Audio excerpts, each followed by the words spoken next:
நேசிக்கோச்சான். நேசிக்கோவுக்கு 3 மோட் இருக்கு. Human mode, demon mode, awaken mode. Human mode அப்போ ரொம்ப கியூட்டா இருப்பா. டீமன் மோட், அவேக்கன் மோட் அப்போ ரொம்ப பவர்ஃபுல்லான ஒரு டீமனா இருப்பா.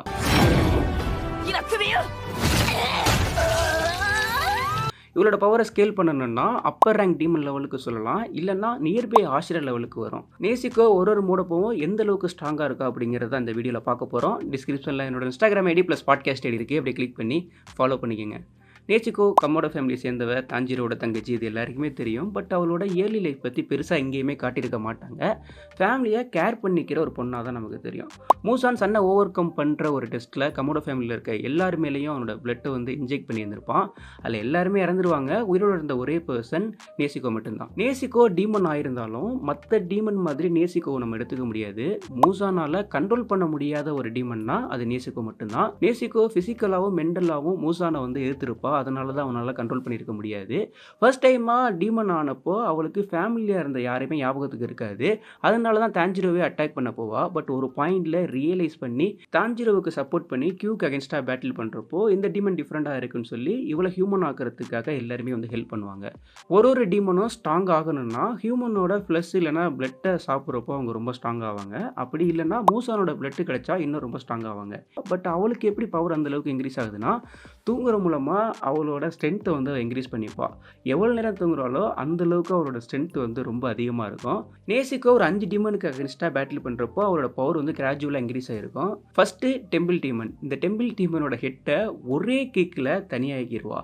அவளோட ஃபிசிக்கல் ஸ்ட்ரென்த்து ரொம்ப அதிகமாக இருக்கும். அதுக்கு காரணம் மூசானோட பிளட் ரொம்ப அதிகமாக அவளுக்கு கிடச்சிருந்தா மட்டும்தான் அந்தளவுக்கு அவளுக்கு ஸ்ட்ரென்த் இருந்திருக்கும். நெக்ஸ்ட்டு அவள் மீட் பண்ண ஒரு டீமன் தான் ஸ்வாம்ப் டீமன். டீமனாக இருக்கப்போ அவளோட ப்ளஸ் என்னென்னா அவளோட சைஸை வந்து வேரி பண்ணிக்க முடியும். ஒரு பாக்ஸில் வைக்கிற அளவு கூட சின்னதாக இருக்க முடியும், இல்லை ஒரு அடல்ட் லெவலுக்கும் அவளால் பெருசாக முடியும். ஸ்வாம்ப் டீமனோட பேட்டில் பண்ணுறப்போ இன்ஸ்டண்ட்டாக அடல்ட் ஆகி அவனுக்கு அகேன்ஸ்டாக பேட்டில் பண்ணிருப்பா. அது ரொம்ப ரொம்ப ஸ்ட்ராங்கான ஒரு டீமன் தான். பட் இவளோட பஞ்சப்போ வாயிலேருந்தே பிளட் வர ஆரம்பிச்சிடும். அவன் நினச்சதை விட ரொம்ப ஸ்ட்ராங்காக இருப்பா. நேசிக்கோட பஞ்சை விட கிக்கு ரொம்ப ரொம்ப பவர்ஃபுல்லானதாக இருக்கும். பட் அந்த டைமில் பேட்டில் பண்ணப்போ நேசிக்கோவுக்கு வந்து அந்தளவுக்கு பெரிய எக்ஸ்பீரியன்ஸ் இருக்காது. இருந்தாலும் தாஞ்சிரோவுக்கு ஹெல்ப் பண்ணி அந்த டீமனை ஹீல் பண்ணுறதுக்கு வந்து அவள் ஹெல்ப் பண்ணியிருந்திருப்பா. சுசாமாரு ஹேண்ட்பால் வச்சு பேட்டில் பண்ணுவாள். ஃபர்ஸ்ட் டைமாக நேசிக்கோ பேட்டில் பண்ணுறப்போ அவனோட பாலை கிக் பண்ணுறப்போ அவளோட கால் வந்து கட் ஆகிடும். கட்டானா இன்ஸ்டண்ட்டாக அவளுக்கு வந்து ரீஜெனரேட் ஆகிருக்காது.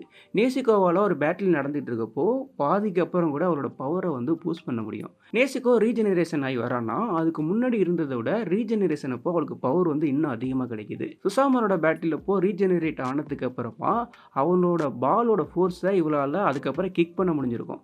அவனை விட ரொம்ப ஸ்பீடாக கூட அவள் கிக் பண்ணியிருப்பா. டாக்கி அப்பர் ரேங்க் 6ல் இருக்க ஒரு டீமன். மூசானோட க்ளோஸான ஒரு டீமன்னா அது டாக்கி தான். டாக்கியோட ஷேஸ் யூஸ் பண்ணி என்டையர் சிட்டியையே மேக்ஸிமம் வந்து டேமேஜ் பண்ணியிருந்திருப்பா. அவளோட ஹெட்டை கட் பண்ணுறது ஈஸி கிடையாது, அது எலாஸ்டிக்காக இருக்கனால ரொம்ப கஷ்டம். தண்டர் பிரீத் யூஸ் பண்ணி ஜெனிட்ஸுவால் கூட சிங்கிளாக கட் பண்ணியிருக்க முடியாது. இனோஸ்கேயோட ஹெல்ப் தேவைப்பட்டிருக்கும். ஒரே ஒரு கிக்கிலேயே தாக்கியோட தலையை 2ஆக கிழிச்சிருவா. அப்போ அவளோட பவர் நியர்பை ஆசிரியர் லெவலுக்கு இருந்திருந்தால் மட்டும்தான் அந்தளவுக்கு பண்ணியிருக்க முடியும். பட் ஃபர்ஸ்ட் டைமாக நேசிக்கோ அவளோட அவேக்கன் மோட் வந்து அதில் ஆக்டிவேட் பண்ணியிருப்பா. அவேக்கன் மோட் ஆக்டிவேட் ஆகிறப்போ அவளோட உடம்பு ஃபுல்லாக ஒரு டேட்டு வந்து ஒரு சைடு ஒரு கம்பு வர ஆரம்பிச்சிடும். அப்போது ரொம்ப ரொம்ப பவர்ஃபுல்லாக இருப்பாள்.